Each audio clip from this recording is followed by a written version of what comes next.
नमस्कार दोस्तों, पिछले कुछ वीडियो लेक्चर्स में हम निरंतर बीम पर लगने वाले लोड्स के कारण जो शियर फोर्स डायग्राम बनता था अलग अलग प्रकार का, उसके बारे में अध्ययन कर चुके हैं।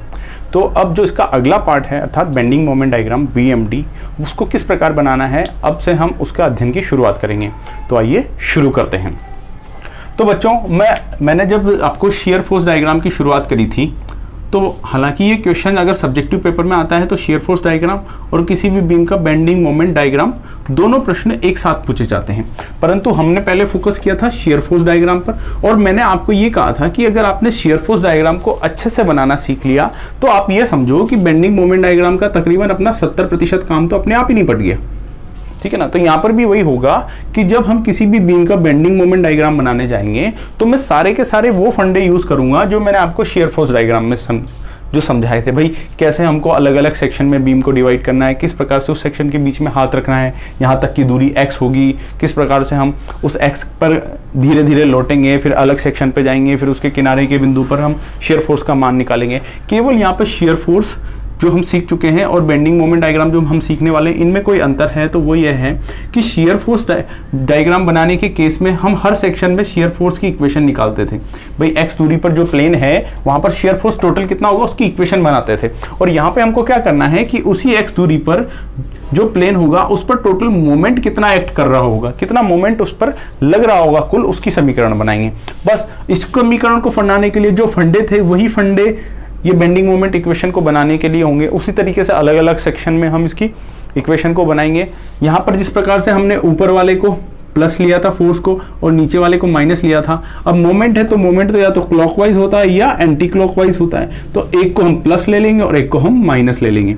तो बिल्कुल सारे के सारे फंडे सेम रहेंगे।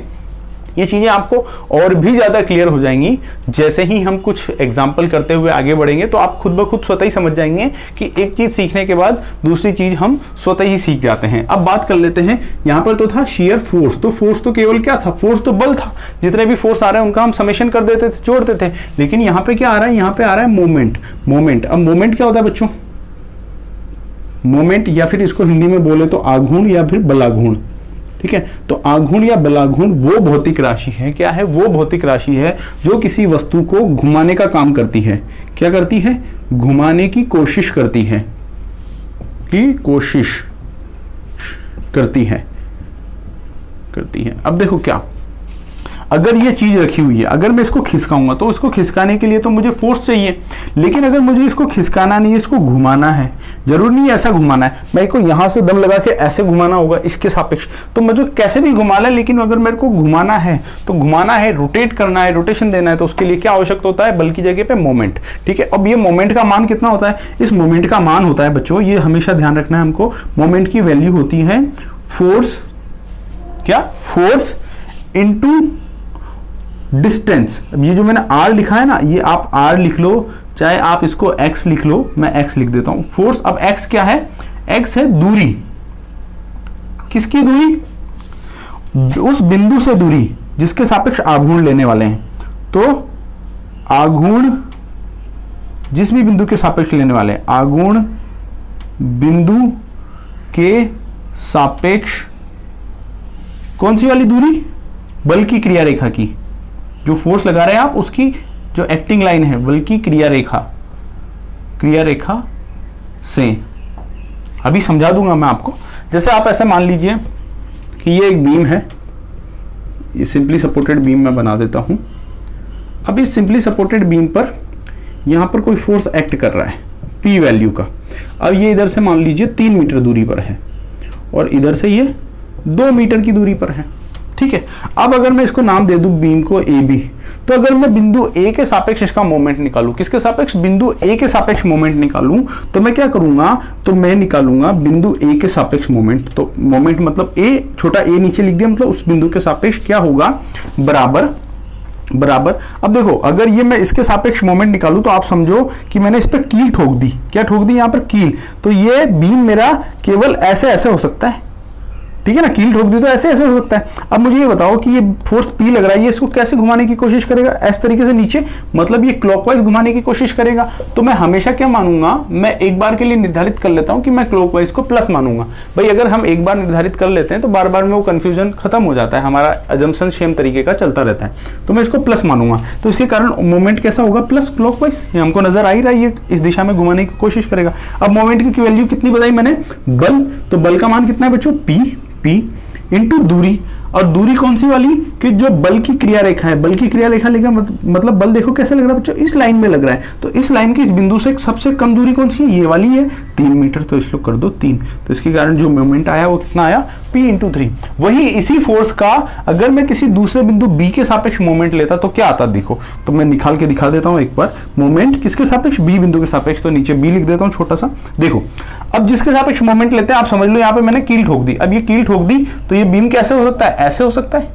अब ऐसे हो सकता है, सापेक्ष मोमेंट लेना मतलब उस बिंदु के सापेक्ष वो बीम घूमने के लिए स्वतंत्र है, उसका यही मतलब है। अब ये P फोर्स ऐसे लग रहा है इस स्थिति में, तो ये कैसे घुमाएगा, ऐसे ऐसे, मतलब ये ऐसे घुमाएगा, मतलब एंटी क्लॉकवाइज घुमाएगा। अब अगर इसको मैंने क्लॉकवाइज को पॉजिटिव लिया है तो एंटी क्लॉकवाइज को मुझे क्या बोलना पड़ेगा, नेगेटिव। तो यहाँ पे जो मोमेंट आएगा उसका चिन्ह आएगा माइनस, तो ये तो दिशा बता दी माइनस की, एंटी क्लॉकवाइज होगा। अब मोमेंट की वैल्यू कितनी होगी, फोर्स मतलब P इंटू उसकी क्रिया रेखा से दूरी, इस बिंदु की बल की क्रिया रेखा से दूरी, तो बल की क्रिया रेखा ये, और इससे इस बिंदु की दूरी कितनी बच्चों, 2 मीटर। तो ये इसके क्या हो गया, B के सापेक्ष मोमेंट हो गया। तो एक ही फोर्स का अलग अलग बिंदुओं के सापेक्ष मोमेंट अलग अलग हो सकता है, अलग अलग हो सकता है। एक और बात स्टार, किसी भी फोर्स का या किसी भी बल का, अपनी क्रिया रेखा पर स्थित सभी बिंदु, लिख लेना आप, मैं बोलता जा रहा हूं, सभी बिंदुओं के सापेक्ष आघूर्ण शून्य होता है। क्या लाइन लिखी है मैंने, कि किसी भी बल का अपनी क्रिया रेखा पर स्थित बिंदुओं के सापेक्ष आघूर्ण शून्य होता है। ये बल है, इसकी क्रिया रेखा क्या है, ये वाली पूरी लाइन अनंत तक, अनंत तक। तो इस वाली क्रिया रेखा लाइन पर जितने भी बिंदु हैं, अगर उनमें से किसी भी बिंदु के सापेक्ष मैं इस फोर्स का मोमेंट निकालना चाहूं, आघूर्ण निकालना चाहूं, तो वो 0 प्राप्त होगा। वो क्यों 0 प्राप्त होगा, देखो बच्चों, मोमेंट क्या होता है, फोर्स इंटू डिस्टेंस। अब डिस्टेंस किसकी, क्रिया रेखा के उस बिंदु से, लेकिन जब वो बिंदु ही इस रेखा पर स्थित है तो इस रेखा पर स्थित किसी भी बिंदु की इस रेखा से दूरी कितनी होगी, 0। तो जब ये दूरी 0 हो जाएगी तो अपने आप मोमेंट कितना आ जाएगा, 0। तो वही लाइन मैंने लिखी है कि किसी भी बल का अपनी क्रिया रेखा पर स्थित सभी बिंदुओं के सापेक्ष आघूर्ण कितना होता है, 0 होता है। तो अगर ये बात हम ध्यान रखेंगे तो बार बार इस कॉन्सेप्ट को यूज करेंगे, और जो जो फोर्स वहां से निकल रहा होगा जब जब आवश्यकता पड़ेगी हम उसे फटाफट 0 कर देंगे। ठीक है, तो ये तो बात होगी हमारी मोमेंट की। अब हमको इस छोटे से फॉर्मूले को लेकर हमेशा, जैसे हम शियर फोर्स की इक्वेशन बनाते थे, वैसे ही हमको क्या बनानी है, एक मोमेंट की इक्वेशन बनानी है हर एक सेक्शन में, बीम के जो अलग अलग सेक्शन मिलेंगे। और वैसे ही जैसे शियर फोर्स का डायग्राम बनाया था वैसे ही अपने आप बड़े आसानी से हमको बेंडिंग मोमेंट का डायग्राम मिल जाएगा। तो मैं सबको रफ कर देता हूं और हम आ जाते हैं हमारे पहले एग्जाम्पल की ओर। तो बच्चों एक फटाफट से एक हम एग्जाम्पल ले लेते हैं। तो सबसे पहले वही एक कैंटिलीवर बीम ले लेता हूं मैं। ये मेरे को क्वेश्चन में दिया हुआ है कैंटिलीवर बीम, ठीक है ना। इसकी लंबाई मान लीजिए आप वही 10 मीटर। 10 मीटर क्वेश्चन में मुझे दिया हुआ है कि 10 मीटर कैंटिलीवर लंबाई का एक बीम है, 10 मीटर लंबाई का कैंटिलीवर बीम है, जिस पर अलग अलग लोड लगे हुए हैं। देखो लगा लेते हैं, इस सिरे पर लगा लो आप 20 न्यूटन, यहाँ पर लगा लो आप फोर्स 10 न्यूटन, कोई दिक्कत नहीं है। और बीच में यहाँ पर कहीं लगा लो आप फोर्स 5, चलो ये भी 10 ही लगा लेते हैं अपन, चलो 8 लगा लेते हैं इसको, 8 न्यूटन, ठीक है, कोई समस्या नहीं है। अब ये उसने 3 फोर्स एक्ट कर रखे हैं, मतलब तीनों पॉइंट लोड एक्ट कर रहे हैं मेरे पास। अब उसका कहना है कि जिसके अतिरिक्त उसने जो दूरियां दी हुई हैं वो दूरियां वो दे रखा है कि यहाँ तक की दूरी इस सिरे से यह है 5 मीटर, ठीक है। और ये वाली जो दूरी है ये है मेरी 3 मीटर। कितनी बच्चों, 3 मीटर। तो ये 3 है और ये 5 है, तो टोटल कितनी हो गई 8, और टोटल कितनी है 10। तो ये बची हुई कितनी हो जाएगी यहाँ से यहाँ की 2 मीटर, कोई समस्या नहीं है? नहीं है, वेरी गुड। अब ये बोलता है कि क्वेश्चन तो क्या आएगा, इसका शेयर फोर्स डायग्राम और बेंडिंग मोमेंट डायग्राम बनाओ। दोनों साथ में आएंगे, लेकिन शेयर फोर्स डायग्राम हम देख चुके हैं, तो हम सीधा किस पे आएंगे, बेंडिंग मोमेंट डायग्राम पे आएंगे। तो सबसे पहले तो मैं इसको सेक्शन में बांट देता हूँ। सेक्शन पहला कौन सा होगा, ए, और बीम को नाम दे दिया मैंने बी, कोई समस्या नहीं है। अब जहाँ जहाँ पॉइंट नजर आ रहे हैं, जहाँ जहाँ बदलाव है, जैसे यहाँ पे अब यहाँ से यहाँ तक कोई बदलाव नहीं दिख रहा, बदलाव कहाँ आ रहा है, जहाँ 10 न्यूटन का फोर्स आ रहा है, तो इसको एक नाम दे देता हूँ मैं बिंदु सी। फिर वैसे ही बदलाव कहाँ आएगा, इस जगह पर, तो मैं इसको नाम दे देता हूँ डी। तो मेरे को 3 सेक्शन मिले, बी सी, सी डी और ए डी। ठीक है, मेरे को क्या मिले, 3 सेक्शन मिले। अब इन 3 सेक्शनों में मेरे को जैसे मैं शेयर फोर्स निकालता था, सेम उसी फंडे से मैं बेंडिंग मोमेंट डायग्राम निकालने के लिए बेंडिंग मोमेंट की इक्वेशन लिखूंगा। तो मैं क्या करता हूं, सबसे पहले हमने देखा था हमेशा हम क्या करते थे, इसमें जितने भी फोर्स लग रहे हैं उनको पता करते थे। तो सारे फोर्स तो इसमें नजर आ रहे हैं, लेकिन एक फोर्स नजर नहीं आ रहा जो इस ए पॉइंट पर लगेगा, रिएक्शन फोर्स। मैं उसको लिख देता हूं आर ए। और आर ए का मान कितना आएगा बच्चों, आर ए का मान आएगा, देखो हम जानते हैं कि साम्य अवस्था की अवस्था में ऊपर वाले फोर्स बराबर नीचे वाले फोर्स। ऊपर कौन सा फोर्स लग रहा है, आर ए, और नीचे कौन कौन से फोर्स लग रहे हैं, क्या आर ए अकेला लग रहा है क्या, ऊपर वाला नहीं लग रहा बच्चों, आर ए के साथ साथ ये 8 न्यूटन भी लग रहा है, तो आर ए प्लस 8 लिखना पड़ेगा आपको। और नीचे कौन कौन से फोर्स लग रहे हैं, 20, 10, तो लिख दो यहाँ पे 20 प्लस 10। तो आर ए का मान कितना आया बच्चों, आर ए का मान आया 30, 30 माइनस 8 मतलब 22 न्यूटन आर ए की वैल्यू आ गई आपके पास। कोई समस्या नहीं है, और मैंने यहाँ पे लिख दिया ये आर ए बराबर 22 न्यूटन। यहाँ तक कोई समस्या नहीं है? नहीं है। ये तो काम हम पहले भी करते थे, अभी भी कर लिया, ये कोई विशेष बात नहीं हुई है। अब हम आ जाते हैं हमारे सेक्शंस पर। अब मैं एक बार के लिए वो शेयर फोर्स डायग्राम वाला सारा का सारा भूल जाओ, जब आप सब्जेक्टिव में क्वेश्चन करेंगे तब तो पहले शेयर फोर्स डायग्राम को करना है। लेकिन अभी हम चूंकि बेंडिंग मोमेंट डायग्राम सीख रहे हैं, इसलिए हम सीधे बेंडिंग मोमेंट वाली जो कैलकुलेशन या उसका जो पार्ट 2 है उस पर आ जाते हैं। तो मैं लिख देता हूँ यहाँ पर, जैसे हम लिखते थे शेयर फोर्स डायग्राम के लिए, वैसे ही बेंडिंग मोमेंट डायग्राम के लिए क्या क्या करना है। देखो मैं इधर से आऊंगा तो सबसे पहले मुझे कौन सा सेक्शन दिखा बच्चों, सेक्शन बीसी। तो वही सेक्शन बीसी में पहले क्या लिखते थे, शेयर फोर्स। अब क्या करेंगे हम, बेंडिंग मोमेंट। सेक्शन बीसी में बेंडिंग मोमेंट क्या होगा, तो बेंडिंग मोमेंट को मैं लिखूंगा mx। m मतलब बेंडिंग मोमेंट, x मतलब x दूरी पर जो प्लेन है वहां पर। अब मैंने क्या करा था, पहले हाथ रखता था जिस भी सेक्शन में मैं शेयर फोर्स लेता था, तो बेंडिंग मोमेंट में भी क्या करना है, आपको हाथ रख देना है जिस भी सेक्शन में आप बेंडिंग मोमेंट निकालने जा रहे हैं। अब उसके एक तरफ वाले को आपको क्या करना है, जितने भी फोर्सेस हैं, पहले उसमें शेयर फोर्स में हम क्या देखते थे, फोर्सेस देखते थे, यहाँ पे हम क्या कर रहे हैं, बेंडिंग मोमेंट डायग्राम बना रहे हैं। तो जितने भी फोर्सेस एक्ट कर रहे हैं उनके कारण इस प्लेन पर या फिर इस प्लेन के रेस्पेक्ट में उन फोर्सेस के कारण जो भी मोमेंट जनरेट होगा उसका टोटल योग करना है, टोटल समीशन करना है, ठीक है ना, टोटल करना है हमको उसका।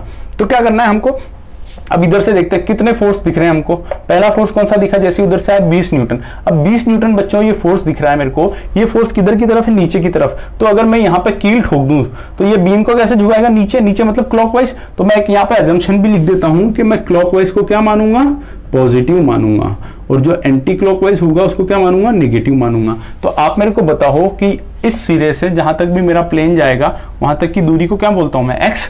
तो यहां तक की अगर मेरी दूरी अभी x है, यहां से x तक, तो इस फोर्स के कारण इसके रेस्पेक्ट में इसके सापेक्ष मोमेंट कितना होगा, बल इंटू दूरी। बल कितना है, 20 न्यूटन, और दूरी कितनी है यहां तक की x। तो 20x होगा कि नहीं होगा, और 20x किधर की तरफ है बच्चों, क्लॉकवाइज मतलब पॉजिटिव। तो मैं लिख देता हूं प्लस 20x।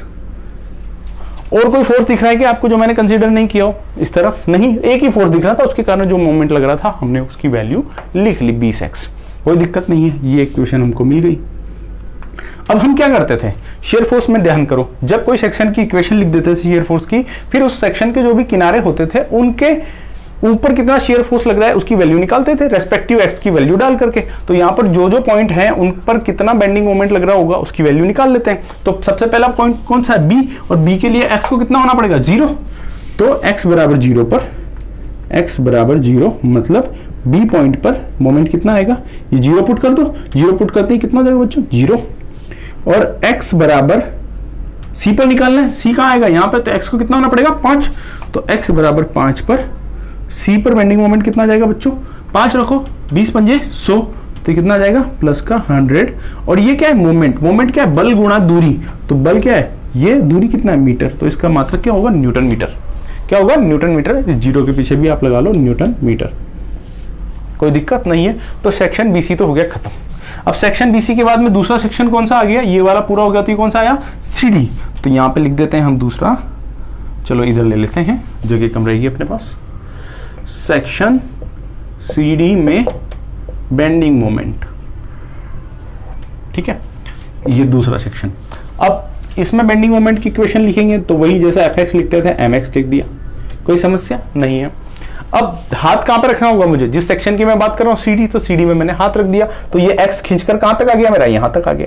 तो इस प्लेन पर जितने भी फोर्सेस लग रहे होंगे उनके कारण मोमेंट कितना होगा वो देखते हैं। सबसे पहला फोर्स कौन सा, 20 न्यूटन, तो 20 के कारण मोमेंट कितना होगा, बल गुणा दूरी, बल 20, दूरी कितनी है बच्चों x, तो 20x, वो भी किधर, नीचे की तरफ, मतलब ये कैसे घुमाएगा, क्लॉकवाइज, क्लॉकवाइज मतलब पॉजिटिव। तो ये तो आ गया पहले फोर्स के कारण 20x, कोई समस्या नहीं है। अब दूसरे फोर्स, अब देखो उधर से आए कोई फोर्स दिखा नहीं दिखा, हाँ सर ये अगला फोर्स दिख रहा है 10 न्यूटन। अब 10 न्यूटन भी कैसे घुमा रहा है, ऐसे मतलब क्लॉकवाइज, तो इसके कारण जो मोमेंट आएगा वो भी कैसे आएगा बच्चों, पॉजिटिव, तो लगाओ प्लस साइन। अब इसके कारण जो मोमेंट लगेगा उसका मान कितना होगा, बल इंटू उसकी क्रिया रेखा से दूरी, तो बल तो है 10 न्यूटन, लेकिन दूरी कौन सी है, ये इतनी सी तो है ना, 10 न्यूटन और इस प्लेन के बीच की। अब इस दूरी का मान मैं कैसे निकालूं, देखो बच्चों यहां से लेके पूरी प्लेन तक है x, और अगर मैं x में से ये माइनस कर दूं तो ये दूरी मिल जाएगी, इस बल की, जो प्लेन जिस पर रेस्पेक्ट में मैं कंसीडर कर रहा हूं अपना मोमेंट, उसकी दूरी मिल जाएगी। तो इस पूरी x में से अगर मैं ये मतलब 5 घटा दूं तो ये मिल जाएगी, तो ये 10 की दूरी कितनी हो गई, x माइनस 5, तो मोमेंट कितना हो जाएगा, बल गुणा दूरी, दूरी मतलब x माइनस 5। समझ में आया। और कोई फोर्स नहीं दिख रहा, जो भी फोर्स आ रहे थे उनकी वैल्यूज हमने निकाल ली, कंसीडर कर लिया उन सबको, कोई दिक्कत नहीं है। यहां तक कार्यक्रम हो चुका है। इसको थोड़ा सा सॉल्व कर लो, लिख दो 20x प्लस 10x माइनस 50 मतलब क्या, 30x माइनस 50। ये किसकी वैल्यू है, ये बेंडिंग मोमेंट की वैल्यू है, किसमें, सेक्शन CD में किसी प्लेन पर जो x दूरी पर है उस वाले छोर से उस पर। अब मैंने क्या कहा, हमें अगला काम क्या है, जो इसके किनारे हैं C और D उनके ऊपर बेंडिंग मोमेंट निकालने। तो पहला किनारा कौन सा है, C के लिए x की वैल्यू कितनी होनी चाहिए, C कितना दूर है यहां से 5, तो 5 पर, तो देख लो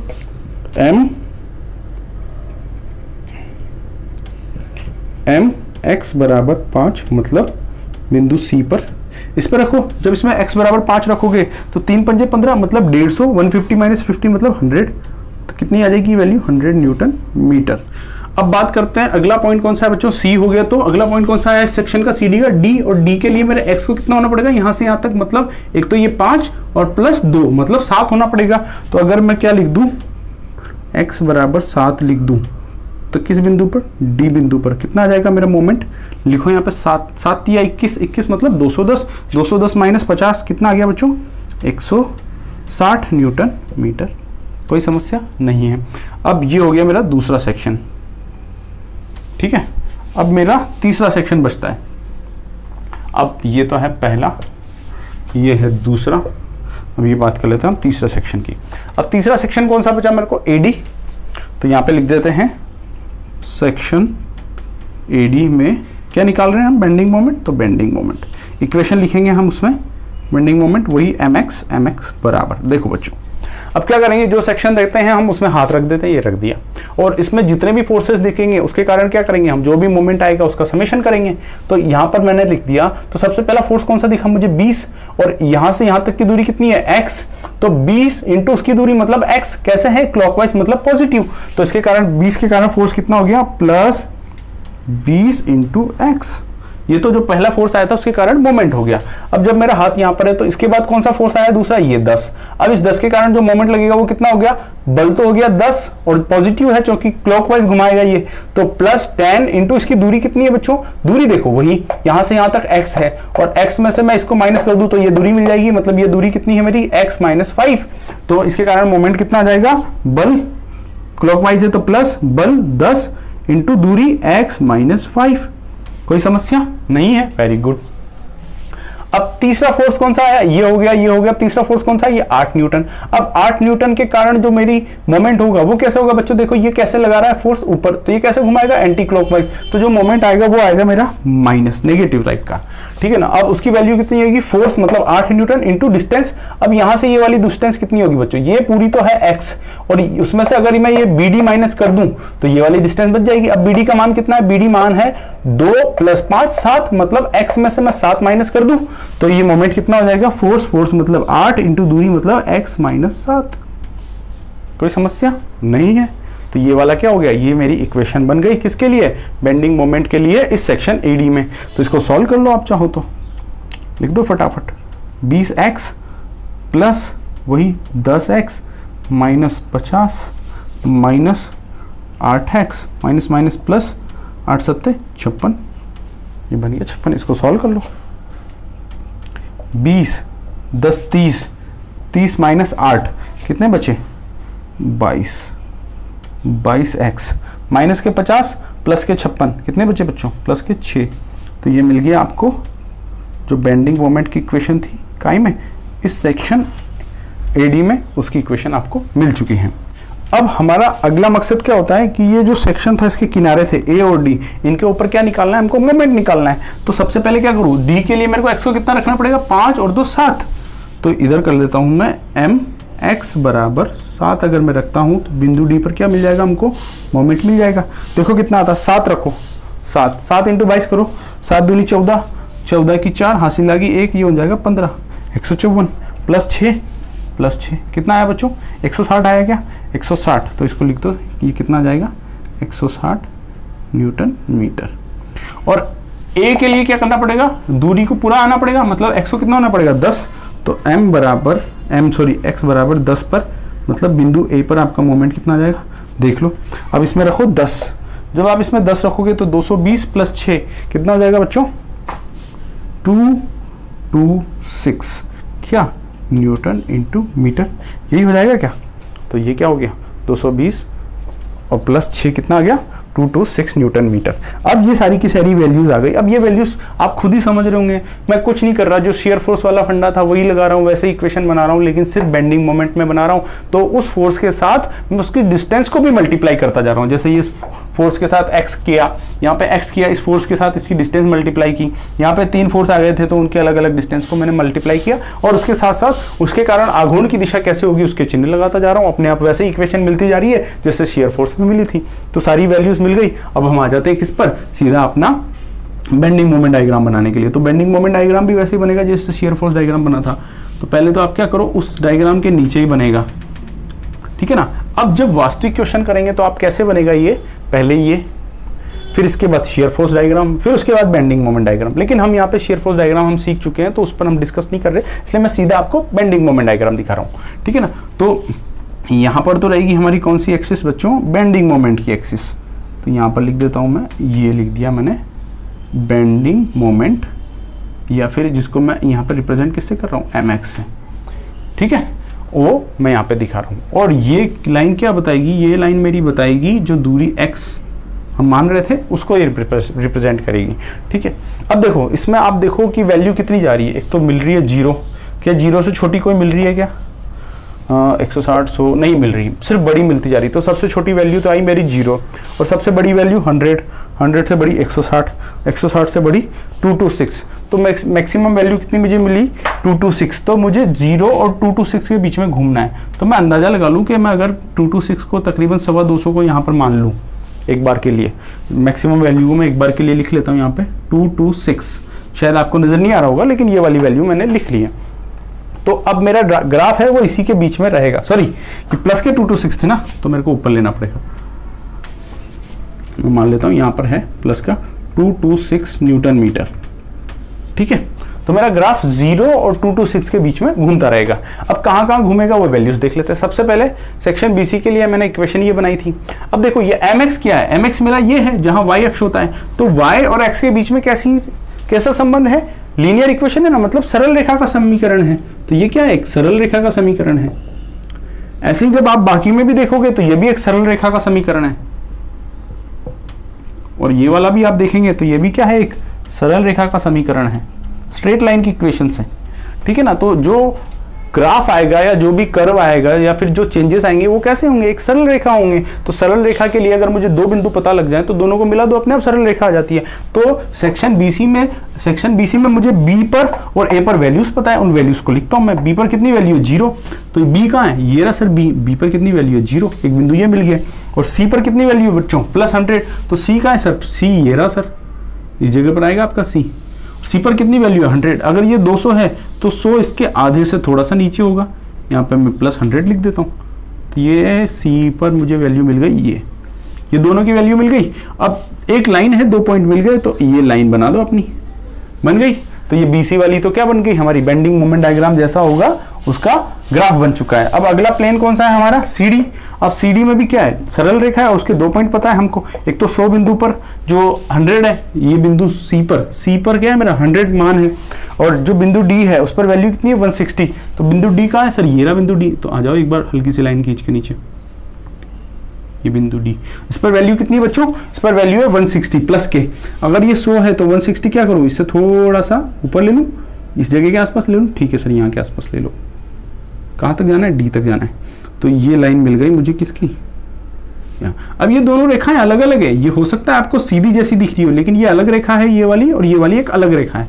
ये दोनों एक दूसरे को, एक सीधी रेखा नहीं है, ये इस तरीके से है कुछ, ठीक है ना। आप समझ लेना, जब एग्जैक्ट वैल्यू लेके आप बनाएंगे तो अपने आप वो रेखा बन जाएगी। तो ये वाली सरल रेखा भी मेरी बन चुकी है। अब तीसरी सरल रेखा एडी वाली बनानी है। तो एडी में इसके जो 2 बिंदु है, डी पर कितना है बच्चों 160, डी पर कितना है 160, अभी बना ही चुका हूं मैं, तो ये हो गया। अब अगला पॉइंट कौन सा है, ए पर कितना है 226, ए पर 226, ये ए पर 226। अब 226 के लिए क्या करता हूं मैं, इसको मिला देता हूं। तो ये 3 अलग अलग रेखाएं जो थी वो हमने बना ली, और उनके कारण जो शियर फोर्स जिस प्रकार से वेरी हो रहा था वो हमने बना लिया। अब जैसे shear force diagram bending moment जैसे बदल रहा था वो हमने बना लिया। जैसे शियर फोर्स डायग्राम में तीरे लगाते थे, वैसे ही बेंडिंग मोमेंट डायग्राम में भी क्या करा दो, एरो लगा दो, और ये एरो की लंबाई जो भी कॉरस्पॉन्डिंग प्लेन होगा उस डिस्टेंस पर, उस पर लगने वाले क्या बता रहा है, मोमेंट को बता रहा है, टोटल मोमेंट को बता रहा है, ठीक है। तो ये क्या हो गया बच्चों, हमारा इस ग्राफ का क्या हो गया, ये इस बीम का बेंडिंग मोमेंट डायग्राम हो गया। क्या हो गया, बेंडिंग मोमेंट डायग्राम BMD, ये हमारा हो गया। आप इसको और अच्छा बनाना चाहते हैं तो ये जो इक्वेशन थी ये भी लिख सकते हो। जैसे यहाँ पे mx बराबर प्लस तो यहाँ पे लिख दो mx बराबर +20x, तो आपका ग्राफ थोड़ा और अच्छा लगेगा। नहीं भी लिखते हैं तो कोई फर्क नहीं पड़ता। तो आपको समझ में आया होगा कि जब हम शियर फोर्स डायग्राम को देख लेते हैं, सीख लेते हैं, तो उसके बाद हमको ज़्यादा मेहनत नहीं करनी। जैसे जैसे हमने शियर फोर्स डायग्राम में एक एक सेक्शन को उठाया था, वैसे ही बेंडिंग मूवमेंट के लिए भी हमको एक एक सेक्शन को उठाना है। वैसे जैसे शियर फोर्स में हमने एक तरफ के फोर्सेस लिए थे, तो इसमें क्या करना है, एक तरफ के सारे फोर्सेस के कारण मोमेंट लेना है। और मोमेंट क्या होता है, उस फोर्स को इस प्लेन के साथ जितनी दूरी है उससे गुणा कर देंगे। सिर्फ इतना सा काम करना है, अपने आप मोमेंट की इक्वेशनें बन जाएगी। जैसे शियर फोर्स का डायग्राम बनाते थे वैसे ही बेंडिंग मोमेंट का डायग्राम बन जाएगा। तो इस प्रकार से आप आराम से किसी भी और पॉइंट लोड का या किसी भी क्वेश्चंस का आप बेंडिंग मोमेंट डायग्राम बनाने की कोशिश कर सकते हैं।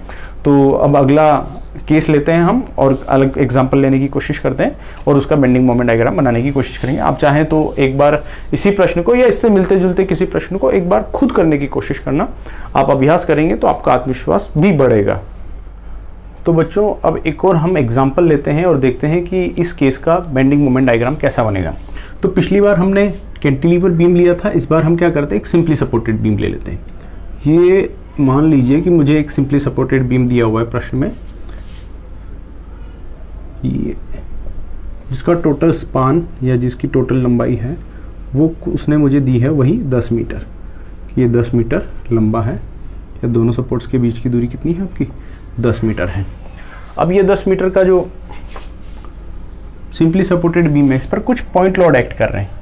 बना लेते हैं कुछ भी वैल्यू, ये बना लो, ये बीचों बीच, इधर से 5 मीटर, कितना 5 मीटर, और इधर से तो अपने आप वो 5 मीटर हो ही गया। इसकी वैल्यू लिख लो आप, इसकी वैल्यू आप लिख लो 20 न्यूटन लिख लेते हैं, ठीक है, कोई समस्या नहीं है। इसके अलावा जो बाकी दूरी बच रही हैं, इसमें यहाँ पर एक फोर्स एक्ट कर लो, यहाँ पर नीचे से ऊपर की ओर, इसका मान लिख लो आप 10 न्यूटन।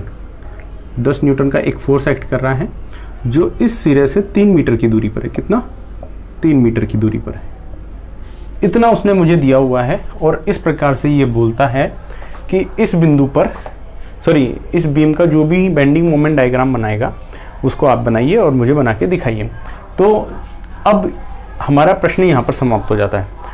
अब देखो बच्चों, जब सिंपली सपोर्टेड बीम के केस में हम शेयर फोर्स डायग्राम बनाने जा रहे थे तो पहली बात, हर किसी डायग्राम में मैंने क्या कही थी, शेयर फोर्स हो चाहे बेंडिंग मोमेंट डायग्राम, सबसे पहली स्थिति मुझे सारे फोर्स पता होने चाहिए। तो इसमें क्या यही फोर्स एक्ट कर रहे हैं क्या? नहीं, ये जितने भी फोर्स आ रहे हैं बीम के ऊपर, किस पर लग रहे हैं? बीम पर। और बीम का सारा लोड कहाँ जा रहा है? सपोर्ट पर। मतलब सपोर्ट इस पूरे लोड को रेजिस्ट कर रहे हैं, बर्दाश्त कर रहे हैं, तो उस पर रिएक्शन एक्ट करेगी। तो यहाँ पर एक रिएक्शन आएगी ऊपर की तरफ और यहाँ पर भी एक रिएक्शन आएगी ऊपर या नीचे, जिधर भी आएगी। ये मैंने तीर लगा के रिएक्शन दिखा दी। अब इस बीम को नाम दे देते हैं, बीम को नाम दे देता हूँ मैं बीम ए बी। ठीक है, तो यहाँ पर जो रिएक्शन लगेगी उसका नाम लिख देता हूँ मैं reaction at A R A and reaction at B R B. यहाँ तक कोई समस्या नहीं है। अब ये तो बात हो गई रिएक्शन की, लेकिन क्या पूरा बीम की स्थिति एक जैसी है क्या? मतलब क्या एक ही सेक्शन है क्या? नहीं सर, यहाँ पे परिवर्तन हो रहा है क्योंकि यहाँ पे फोर्स लग रहा है। तो इस बिंदु को नाम दे देता हूँ मैं बिंदु सी और यहाँ पर भी, तो इस बिंदु को नाम दे देता हूँ मैं बिंदु डी। तो मेरे पास 3 सेक्शन मिल गए मुझे, बी सी, सी डी और एक ए डी। यहाँ तक कोई समस्या नहीं है। अब बच्चों, हमें जो सबसे पहला काम करना है वो क्या करना है कि मुझे दोनों रिएक्शन की वैल्यू निकालनी है। अब देखो, दोनों रिएक्शन की वैल्यू निकालने का सबसे बढ़िया और जो सब्जेक्टिव तरीका है वो तो वही है कि आप ये प्लस जितनी, मतलब एक तरीका तो वही है सब्जेक्टिव कि इक्विलिब्रियम के लिए ऊपर वाले सारे फोर्सेस बराबर नीचे वाले फोर्सेस, एक समीकरण मिल जाएगी। और दूसरी समीकरण मिलेगी कि ए के सापेक्ष आप क्या कर लो, सब मोमेंट ले लो और उनका समेशन कितना कर दो, 0। तो ये दूसरी समीकरण मिल जाएगी। दोनों को सॉल्व करोगे तो आपको क्या मिल जाएगा, आपकी जो दोनों रिएक्शन है वो मिल जाएगी। भाई 2 आपके पास वेरिएबल्स है और 2 इक्वेशन बन जाएगी। तो एक तो तरीका ये है और दूसरा तरीका क्या है हमारे पास, ऑब्जेक्टिव अप्रोच या फिर जो हमने देखा था। अब वो तरीका क्या है मैं आपको फिर से समझाने की कोशिश करता हूँ। हम एक बार में एक फोर्स लेंगे। क्या लेंगे? एक बार में मैं एक फोर्स लूंगा। जैसे मैं यहाँ पे बताता हूँ कि मान लो ये मेरा बीम है, ये मेरा लग रहा है रिएक्शन आर ए और ये मेरा लग रहा है रिएक्शन आर बी। अब देखो, अगर इस पर ये एक ही फोर्स लग रहा होता बीच वाला 20 न्यूटन, तो इसका स्पान तो है 10 मीटर, पूरे की पूरी जो लंबाई है। और ये इधर से 5 लग रहा है, इधर से 5, मतलब ये बचा हुआ भी 5। मतलब आप समझ लो ये कितना है, बराबर बिल्कुल बीचों बीच लग रहा है। तो इस बीच के कारण जो यहाँ पर रिएक्शन आएगी वो ठीक आधी आएगी, आधा डिवाइड हो जाएगा। तो ये तो आई इस 20 के न्यूटन के कारण। तो अब इस 20 न्यूटन को तो भूल जाओ और यहाँ पे रिएक्शन लिख लो कितनी, 10। ठीक है, ये तो हो गया मेरा काम 20 न्यूटन का। अब दूसरा फोर्स कौन सा लग रहा है बच्चों? दूसरा लग रहा है सर 10 न्यूटन। कहाँ लग रहा है? यहाँ पे लग रहा है। ये लगा दिया हमने क्या, 10 न्यूटन। ठीक है, अब ये 10 न्यूटन फोर्स लग रहा है इधर से 3 मीटर, इधर से 3, तो 10 में से 3 घटा दूंगा तो ये बची हुई दूरी कितनी हो गई? ये बची हुई दूरी सर अपने आप हो गई आपकी 7 मीटर। देखो बच्चों, अब इसके कारण जो यहाँ पर रिएक्शन आएगी उसकी वैल्यू हम निकाल लेते हैं। देखो आर ए पर इसके कारण जो कंट्रीब्यूशन होगा वो कितना होगा, हमने पहले निकाला था कि इसके कारण यहाँ कंट्रीब्यूशन कितना लेंगे हम, दूसरे सपोर्ट से दूरी कितनी है 3 बटे दोनों के बीच दूरी 10 इंटू लोड कितना लूंगा मैं 10 नहीं, जब लोड मेरा नीचे की तरफ लगता था तो मैं उसको पॉजिटिव लिखता था, यहाँ पे लोड मेरा ऊपर की तरफ है तो उसको -10 लिखूंगा मैं। तो ये इस लोड के कारण इस पर रिएक्शन पर जो प्रभाव पड़ेगा वो कंट्रीब्यूशन आ गया मेरा ये वाला। ठीक है ना। ऐसे बी पर क्या आएगा, बी पर आएगा दूसरे सपोर्ट से दूरी कितनी है बच्चों 7 बटा दोनों के बीच की दूरी 10 इंटू लोड क्या 10 नहीं -10, क्यों? क्योंकि ऊपर की तरफ लग रहा है। इसको सॉल्व कर लो, ये +10 प्लस ये कितनी बार कट गया -1 बार, -1 इंटू 3 कितना जाएगा -3 तो ये आ गया आपका +7 न्यूटन। इसी तरीके से इसको सॉल्व कर लोगे तो 10 ये -1 बार -7 10 -7 कितना आ गया बच्चों, ये आ गया +3 न्यूटन। तो आपकी रिएक्शन आर ए कितनी आ गई +7 न्यूटन और आरबी कितनी आ गई बच्चों, ये आ गई +3 न्यूटन। आपको जैसे भी अच्छा लगे आप सॉल्व कर लेना, मकसद हमारा सिर्फ रिएक्शन निकालना था। मेरे को ये तरीका बहुत ठीक लगता है क्योंकि मैं इससे अभ्यस्त हो चुका हूँ। अगर आप भी हो जाएंगे तो आपको भी उतना ही सुलभ लगेगा। ठीक है, अब आ जाते हैं हम हमारे अगला जो मेन काम है वो है बेंडिंग मोमेंट डायग्राम वाला काम। अब देखो बच्चों, हम वैसे ही करेंगे जैसे हम शेयर फोर्स में लिखते थे एसएफडी के लिए। तो यहाँ पे क्या लिखेंगे हम, बीएमडी अर्थात बेंडिंग मोमेंट डायग्राम के लिए, मतलब जो भी हम नीचे अब ये गणनाएं करने जा रहे हैं उसका उद्देश्य क्या है, इसलिए करने जा रहे हैं। तो सबसे पहले सेक्शन कौन सा लेंगे, जो सबसे पहले आ रहा है उधर की तरफ से, कौन सा आ रहा है बीसी। तो पहला सेक्शन ले लेते हैं हम, सेक्शन BC में क्या निकालने जा रहे हैं हम? बेंडिंग मोमेंट, ठीक है। तो हम सेक्शन BC में बेंडिंग मोमेंट निकालने जा रहे हैं एक प्लेन पर जो x दूरी पर है उस वाले सिरे पर, इसलिए मोमेंट एट x डिस्टेंस बराबर देख लेते हैं। अब x कहाँ से शुरू हो रही है मेरी? इस सिरे से शुरू हो रही है, इस दिशा में, तो वो दर्शा दो आप x, ठीक है ना।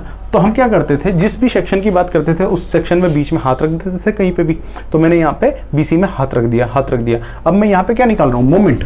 तो सारे फोर्सेस पता करो और उनके कारण मोमेंट निकालो। तो यहाँ पे मैं फिर से एक चीज मान लेता हूँ कि जो भी क्लॉकवाइज मोमेंट आएंगे उनको मैं पॉजिटिव लूंगा और जो भी एंटी क्लॉकवाइज आएंगे उनको मैं क्या लूंगा? नेगेटिव लूंगा। तो देखो यहाँ पर, अब यहाँ पर अगर ये मेरा बीम है तो सबसे पहला फोर्स कौन सा आ रहा है? यही वाला RB। तो RB कैसा लग रहा है? ऐसे। तो ये कैसे घुमाएगा? Anti clockwise. तो उसका माइनस साइन आएगा, माइनस साइन ले लिया। अब फोर्स तो कितना है? 3 न्यूटन, और इसके कारण जो मोमेंट लगेगा उसका मान कितना होगा? Force into distance. तो 3 इंटू डिस्टेंस, ये वाली यहां तक की डिस्टेंस कितनी है बच्चों? x है, जहां तक मेरा प्लेन जाएगा। तो ये हो जाएगा फोर्स 3 इंटू x। तो ये क्या आ गई मेरे पास इक्वेशन कि सेक्शन BC में जो मोमेंट बनेगा x डिस्टेंस पर उस वाले सिरे से, उसकी इक्वेशन कितनी आएगी? -3x। अगला काम क्या है? जो इसके दोनों किनारे हैं उस पर मोमेंट की वैल्यू निकाल लो। तो पहला किनारा कौन सा? B, और B के लिए x को कितना होना पड़ेगा? 0। तो x बराबर 0 पर, मतलब x बराबर 0 पर, मतलब बिंदु B पर जो मोमेंट आएगा यहाँ पे 0 रख दो। 0 रखते हैं, ये कितना आ जाएगा? 0, ठीक है। एंड C बिंदु पर x को कितना होना पड़ेगा? 3।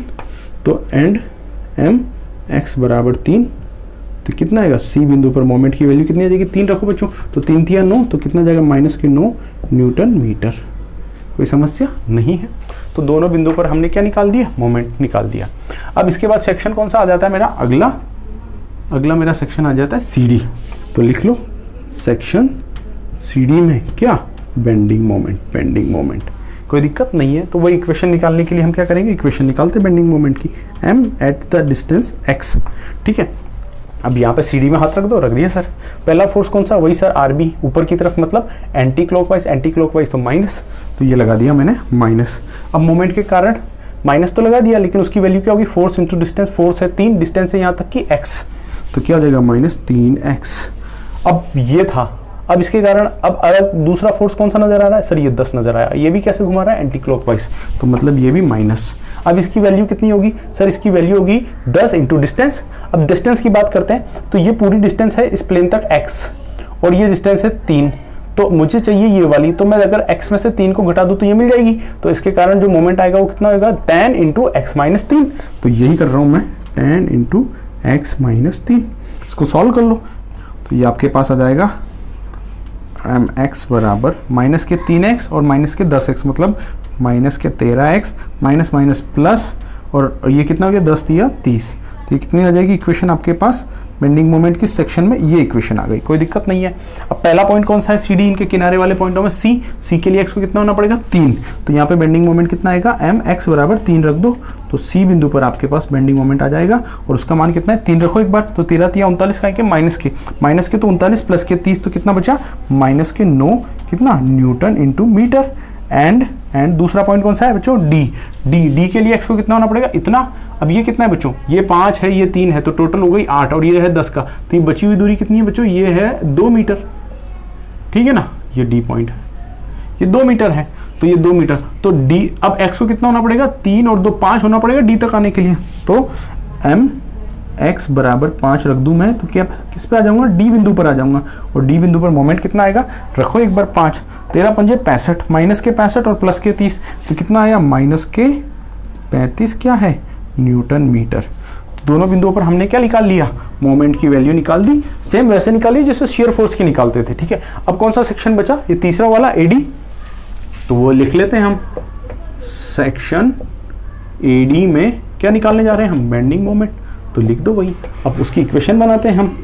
mx बराबर, इसमें हाथ रख दो। रख दिया सर, कोई दिक्कत नहीं है।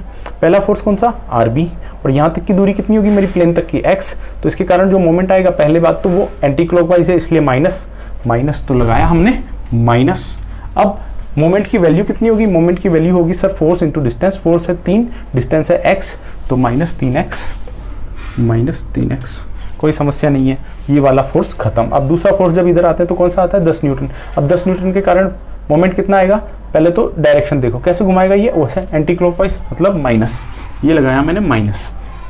अब बात कर लेते हैं हम उसकी वैल्यू की। वैल्यू कितनी आएगी सर? वैल्यू आएगी into force into distance. Force तो 10 न्यूटन है, डिस्टेंस ये वाली है, तो ये पूरी x है और ये 3 है, तो x में से 3 घटा दूं तो ये वाली डिस्टेंस मिल जाएगी। तो मैं कर दूं वैल्यू होगी 10 इंटू एक्स माइनस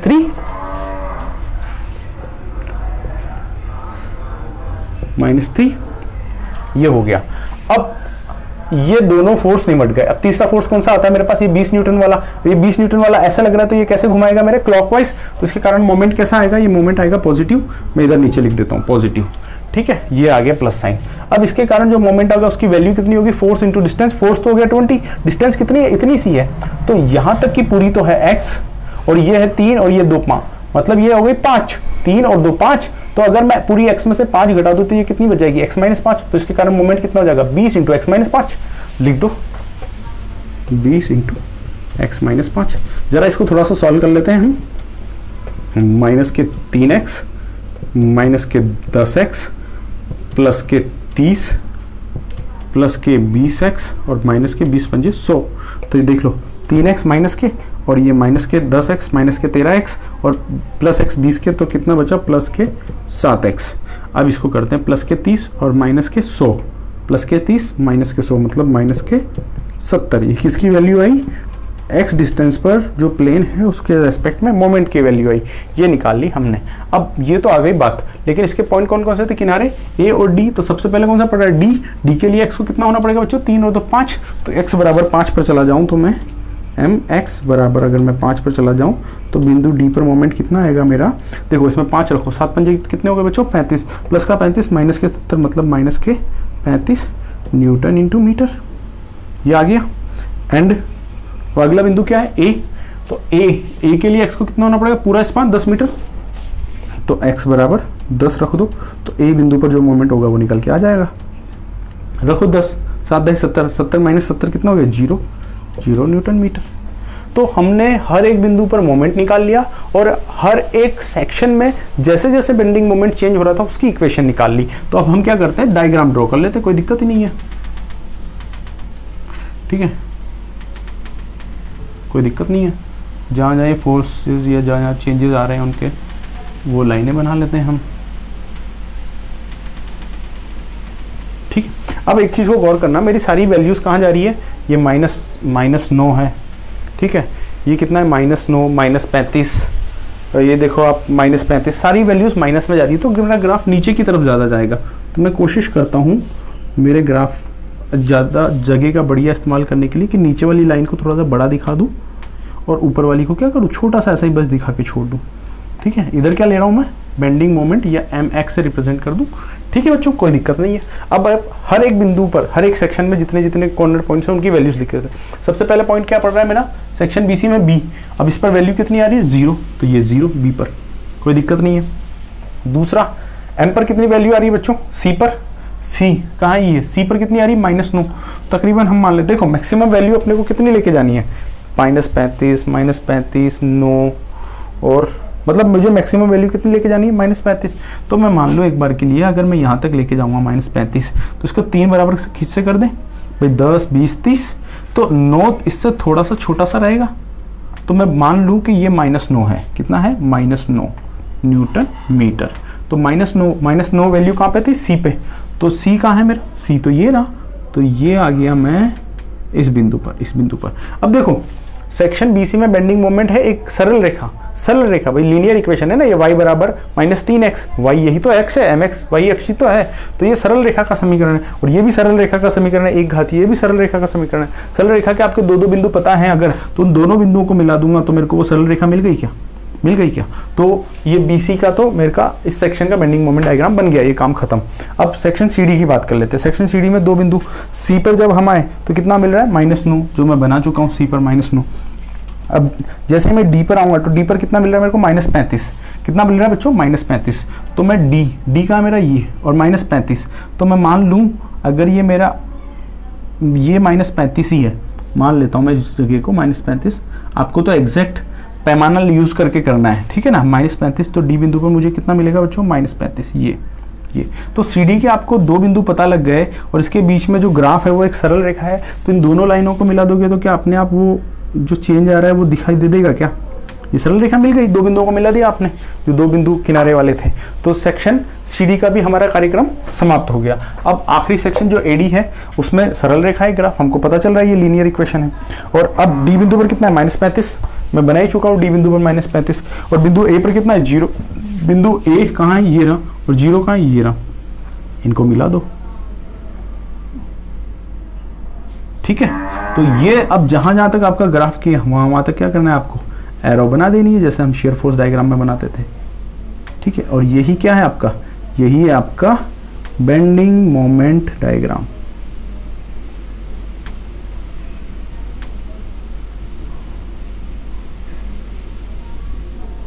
ठीक है, कोई समस्या नहीं है, वेरी गुड। तो आप आराम से यहाँ पे डाल सकते हो नीचे हेडिंग कि जो फिगर बनाया है आपने ये किसका है, बेंडिंग मोमेंट डायग्राम है, ठीक है। तो ये हमारा एक सिंपली सपोर्टेड बीम का भी हमने देख लिया कि उस पर अगर कोई पॉइंट लोड एक्ट कर रहे होंगे तो हमको कैसे बेंडिंग मोमेंट डायग्राम बनाना है। अब एक चीज़ आप नोटिस करो, पॉइंट लोड के और भी क्वेश्चन आप अपने स्तर पर भी अब कर सकते हैं, जो बेसिक फंडा था वो आपको समझ में आ गया होगा, आशा करता हूँ। अब एक चीज़ मैं और जो आपको बताने की कोशिश कर रहा हूँ, शायद आप में से काफ़ी बच्चे इस बात को समझ भी चुके होंगे। देखो, हमने एक बात करी थी कि जब शेयर फोर्स अलग अलग टाइप के लगते हैं तो उनके कारण शेयर फोर्स जो ग्राफ आता है वो उसकी प्रोफाइल कैसी होती है। तो यहाँ पे आपने देखा होगा कि जब मेरा पॉइंट लोड लग रहा है, तो उसके कारण जो ग्राफ आ रहा है बेंडिंग मोमेंट डायग्राम में, जो बेंडिंग मोमेंट डायग्राम बन रहा है उसकी प्रोफाइल कैसी है, एक तिरछी लाइन है। इसमें भी देखा, पिछले लेक्चर में भी हमने देखा, सॉरी पिछला जो एग्जांपल था कैंटिलीवर वाला जब पॉइंट लोड लग रहे तो हमने भी देखा था। तो ये जो सेक्शंस में जितने भी बेंडिंग मोमेंट डायग्राम आए थे वो इंक्लाइन लाइन आई थी, इंक्लाइन लाइन आई थी। तो ये समझ चुका हूं मैं कि जब जब पॉइंट लोड एक्ट करेगा तो बेंडिंग मोमेंट कैसा आएगा, इंक्लाइन लाइन आएगा। तो इस बात को आप स्टार मार्क कर करके किसी बढ़िया सी जगह पर लिख लो, ठीक है ना। बाद में हम इसका उपयोग कैसे करना है वो देखेंगे, ठीक है। अब ये वाली बात तो हो गई, लेकिन इसके अलावा एक चीज़ और समझो।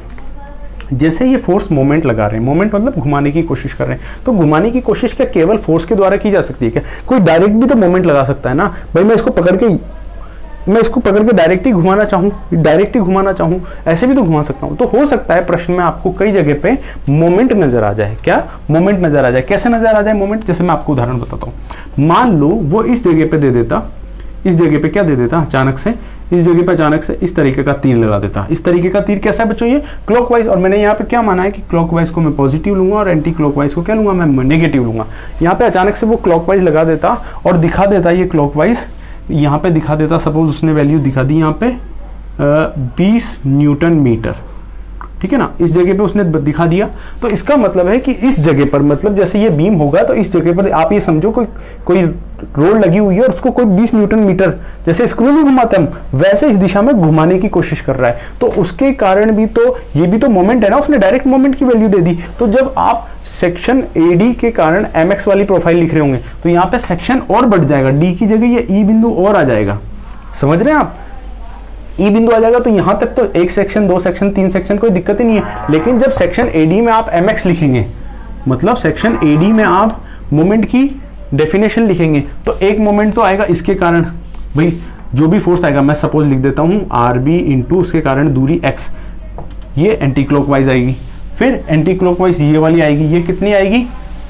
ये आएगी आपकी 10 इंटू x माइनस 3। फिर ये वाले आएगी, ये वाली कितनी आएगी क्लॉकवाइज, तो प्लस कितना फोर्स है 20 इंटू x माइनस 5 आएगी। फिर जब आप यहाँ पे आएंगे तो यहाँ तक की दूरी को सपोज मैं 2 मीटर बोल दूँ और ये इधर वाली दूरी 3 मीटर हो जाएगी, तो ये 2 मीटर और चला जाएगा। तो उसके बाद जब इस सेक्शन में आएंगे आप, तो इसके कारण जो ये मोमेंट होगा, तो ये डायरेक्ट मोमेंट दे दिया ना, तो इसमें फोर्स भी नहीं है और दूरी भी नहीं है।